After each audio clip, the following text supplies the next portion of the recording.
Kenapa? Kenapa sayang? Aku nggak terima anakku diejek sama tetanggaku, Miss. Anakmu diapain? Diejek apa gara-gara dia nggak bisa ngomong. Anakmu diejek gara-gara dia nggak bisa ngomong. Kenapa nggak bisa ngomong sayang? Enggak, dia kan baru umur 4 tahun. Aku juga, kakakku yang menjaga, Miss, karena suamiku kan tidak bertanggung jawab kan. Terus? Dia itu nggak pernah nengokin, nggak pernah apa. Kakakku kemarin telepon, dia bilang, kalau sampai SD ini nggak bisa ngomong, nanti ditaruh di SLP gimana? Aku bilang, yang terbaik nggak apa-apa, nanti biayanya berapa? Aku bilang gitu. Kakakku nggak tahu kalau aku di sini kosongan, Miss. Oke, kamu nggak cerita sama keluargamu bahwa kamu itu di Hong Kong kaburan, terus? Iya, aku nggak mau. Yang penting aku ada uang, aku kirim, aku gitu, Miss. Terus aku bilang gini, terus dia, kakakku nangis, Miss. Kenapa kamu nangis? Kamu tahu nggak, sering cuma orang satu itu aja yang bilang, ayo, kan anakku sering dipanggilnya kan kutuk gitu ya, Miss, kan karena Jawa gitu ya. Kutuk. Dia bilang gini, itu kutuk suruh nyanyi. Terus dia bilang, kutuk aja nggak bisa ngomong, masa suruh nyanyi? Aku yang membesarkan dan melahirkan. Sampai kakakku bilang gini, Miss, aku diem aja, kadang aku menangis. Kenapa orang kayak gitu tega? Aku yang, kan kakakku yang menjaga anakku dari kecil, Miss. Oke, kamu orang mana sih? Orang mana kalau boleh tahu? Aku orang Demak, Miss. Oh, Jawa Tengah, oke. Iya. Oke, kenapa kamu harus nangis? Anak itu belum bisa ngomong. Aku nangisnya gini, anakku nggak salah, ngapain kamu kayak gituin? Mungkin belum saatnya dia ngomong, aku bilang gitu. Sampai diterapin di rumah sakit, dokternya pun bilang, ini EQ-nya udah di atas rata-rata, tapi emang dia ngomongnya agak, kadang mau ngomong, kadang enggak gitu, Miss. Gini loh, Dok, tak kasih tahu, jangan sedih. Anak yang telat ngomong, itu anaknya pintar loh. Jadi kalau kamu dibully, kamu sedih, terus dia akan drop. Mental kamu yang drop itu ngefek sama dia, sayang. Ngerti nggak, sayang? Kamu nggak boleh drop. Kamu nggak boleh drop. Ngerti nggak? Anak-anak yang dari kecil beda, itu besarnya pinter-pinter loh, sayang. Ngerti nggak maksud saya? Ya itu ujian kamu dari kecil. Ujian kamu dari kecil. Anak itu sudah diuji dari kecil. Tinggal ibu kuat nggak? Ayo semangat. Apalagi kamu di Hong Kong kaburan. Kamu harus kuat. Aku sampai bilang gini, lakuin apa aja, masalah biaya nanti aku bisa nyari. Aku bilang gitu kan, Miss. Terus kakakku bilang, tapi kadang aku bilang, aku kalau dikatain orang, aku bilang aku nggak mau balas, Tuhan yang akan membalas. Dia bilang kayak gitu. Tapi itu rasanya itu gimana gitu loh, Miss. Sampai sekarang bapaknya pun nggak pernah nengokin. Nggak apa-apa. Sama sekali. Aku bilang gini, udahlah mungkin dia meninggal. Aku cuma bilang kayak gitu. Tapi aku ngomong sama kakakku, kalau dia tanya bapaknya, kasih tahu dia kerja. Aku cuma kayak gitu, Miss. Pinter loh. Jangan sampai menceritakan kejelekan bapaknya ke anak. Karena anak itu suatu saat akan dewasa dan akan tahu sendiri. Ini pesan saya. Dan yang kedua, masalah anakmu nggak bisa ngomong. Itu baru 4 tahun. Baru 4 tahun. Tahu nggak, saya itu punya anak angkat dulu itu nggak bisa ngomong, Mbak. Sampai umur 7 tahun. Sekarang anaknya paling pinter loh di sekolahan. Ngerti nggak? Kamu itu pura-pura bahagia. Kamu ngomong sama saudaramu jangan nangis. Tapi kamu sebenarnya nangis. Iya, aku kalau ditelepon dia, aku diem. Dia bertanya, kok kamu di kosan? Iya, aku libur. Mereka nggak tahu, Miss.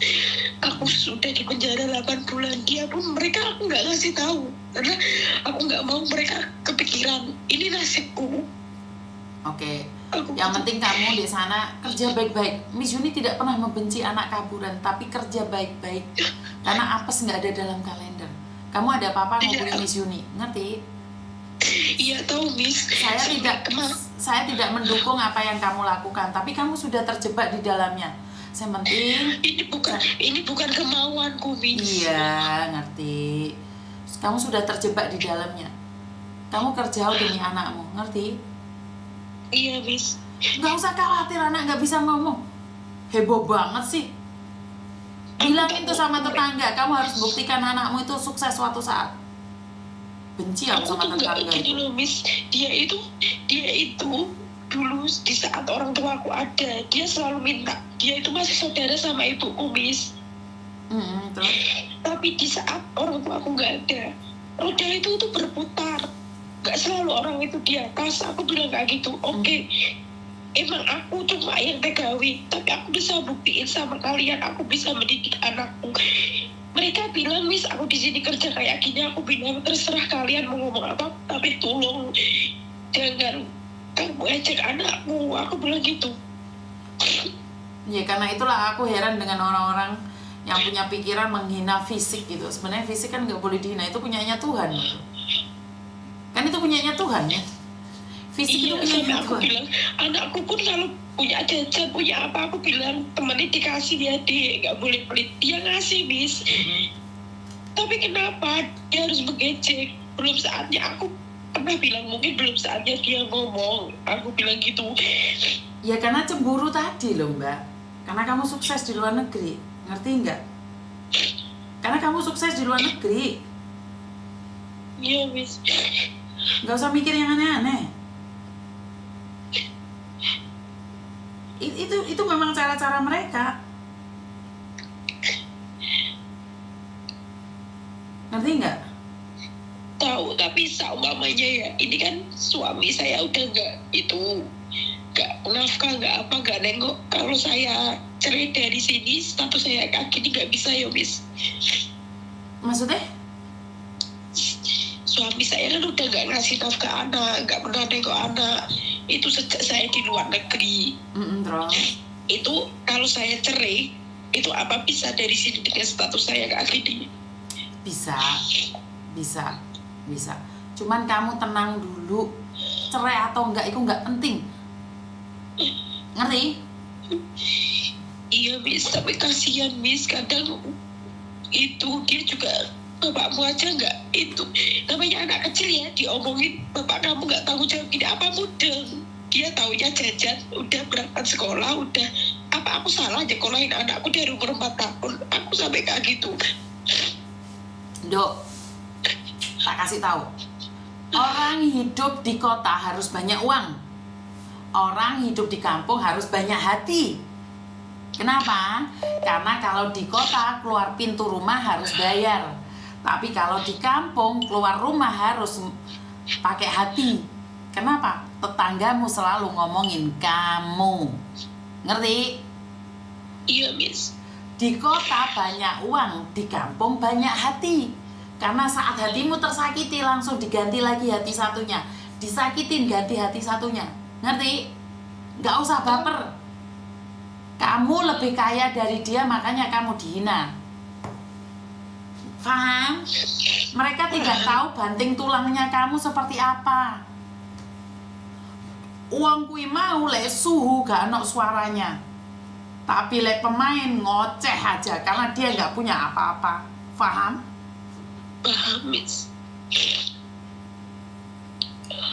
Nggak ada. Karena selalu berpikir bahwa apa yang mereka cari? Kecuali bisa menyakitimu. Kenapa kamu nangis? Karena kamu izinkan. Jika mereka menghinamu bilang apa? Oh iya tak? Oh, tak doakan anakmu tidak seperti anakku. Ngerti nggak? Iya Miss. Sampai aku bilang apa salahku sampai dia kayak gitu. Bukan. Jangan nanya apa salahmu. Kamu nggak salah. Ini perjalanan hidup. Tapi katakan sama dia, hari ini saya yang merasakan. Saya berdoa agar kamu tidak merasakan. Ngerti? Ojo nyalahni dirimu. Kamu nggak salah. Kasihan sama kakakku Miss, kakakku yang menjaga anakku Miss. Mereka yang denger langsung, sampai kemarin dia telepon, dia cerita nangis, dia bilang, ya udah teleponan sama kakakmu, tapi jangan bilang lah kamu itu. Sekarang teleponan. jam segini dia masih sibuk Miss. Ya lain kali. Intinya kamu yang harus kuat. Kamu bilang sama Mbak, ora apa-apa Mbak, soalnya kita kan ada. Mereka kan nggak ada. Selain mereka ngurusin keluargamu, kan mereka nggak ada lagi yang diurusin, cinta.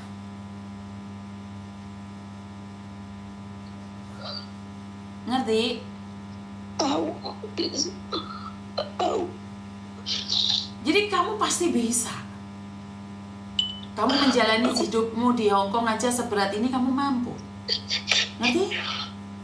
Kamu kira aku nggak tahu perjalananmu di Hong Kong seberat apa? Iya, Miss. Kamu berat, Dok. Kamu sudah sakit, jangan sakiti dirimu karena omongan tetanggamu. Ngerti? Tahu, Miss. Sampai aku sampai gini, apa aku pulang nyerah diri lagi. Soalnya ini aku keblok lagi, Miss. Kumpulkan uang yang banyak, pulanglah. Ngerti? Aku gini, kemarin aku kan stay-in, Miss. Aku kerja stay-in karena aku kerja 1 bulan saya udah dibayar. Udah aku diem, Miss. Katanya janji ini ya udah diem. Suatu saat Tuhan yang akan mengganti aku gitu. Habis itu saya stay-in, aku mau izin, aku mau tanda tangan, tapi majikan nggak boleh izinin. Akhirnya nggak bisa demi anak aku ngeblok lagi, Miss.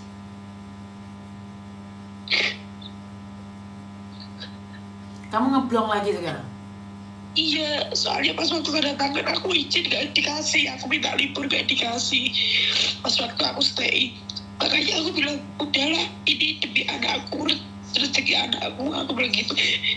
Kalau emang suatu saat aku kena lagi, aku akan pulang, aku nggak akan minta apa-apa sama imigrasi dan aku akan pasrah. Emang ini salahku. Oke. Berarti kan kamu sudah tahu tuh sayang, demi anakmu. Ya udah berjuanglah. Oke, demi anakmu kan nangis, tonggomu kepingkel-pingkel we pulang gagal. Ngerti? Tahu, Miss. Kamu pulang gagal, tetanggamu ya bahagia. Ngerti? Iya, Miss. Berjuang terus, ayo berjuang. Tapi nanti sama mamanya aku udah jadi member karena aku ngeblok lagi hukumanku berat nggak bisa. Aku cuma takutnya di situ. Hukuman berat atau enggak, kamu sudah pernah merasakan penjara. Nggak usah mikir yang aneh-aneh. Cari uang dulu baru pulang. Kowe lek mikirin berat, engko loro di Hong Kong sapa sing ngating rumah kamu? Paham? Enggak. Iya, paham. Bisa aku nggak mau kayak yang lain pada mati di sini, aku nggak mau. Makanya gak usah mikir yang aneh-aneh. Sekarang fokus cari uang. Jika kamu ingin cari uang, kalau ingin pulang no. Perkara di penjara atau enggak, kamu sudah melakukan kesalahan dengan tinggal di Hong Kong tidak punya izin. Itu resiko. Tapi resiko